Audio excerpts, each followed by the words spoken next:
Recently, I had a viewer ask how my Moza Aircross 2 was holding up so far. Here's some recent footage showing that it is doing exceptionally well. I pull this out when I need to have some fine motion stability on my more serious shoots, where I need a consistent response. It comes through for me every time as a solid performer, and it can handle the Blackmagic Pocket 4K with ease. We'll be back to working out some new action scenes soon, and this stabilizer will play a huge part in those productions.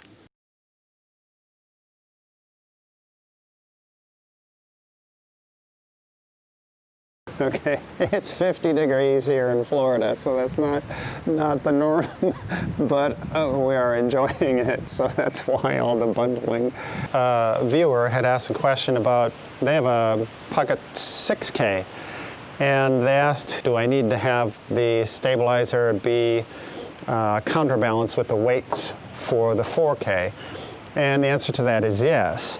So on the Moza Aircross 2, and there is a lens that I have that's a really small lens where I don't actually have to do that.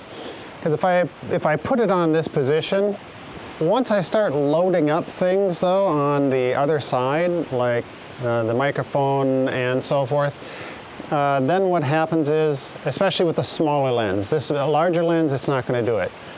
But it will start to counterbalance a little bit. So I have actually used this with a smaller lens where I didn't need the counterbalancing weights. These are the smallrig weights, and I'll put those in the description below so that you have links to that. This is basically the holder, and these unscrew. And they have a good weight, and they have, so you can just put 1, 2, 3, or whatever else, however many you have, on the end of each one. And this also has the position to where you can mount those pretty much anywhere.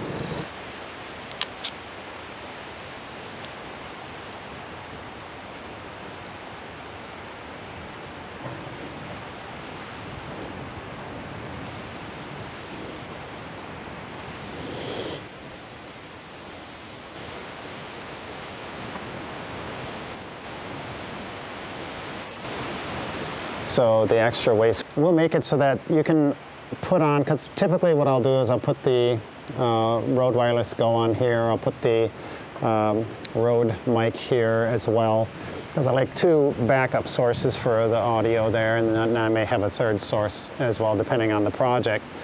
And sometimes I may also, on the device itself, I may just simply put the counterweight on here, or up in the front. So there are places for that, and it is something that you don't have to worry about balancing. It gets in there pretty quickly. That is the answer to the question, that do I actually use the counterbalance on this? Like I said, when I have a really tiny lens on there, I don't have to. I do have some room here to even slide it over just a little bit more. So when I want to change out batteries, I can do that really quickly just by unscrewing this and popping it forward. That way it's not as tight up against there, but because of the cheese plate at the bottom, which I'll show you,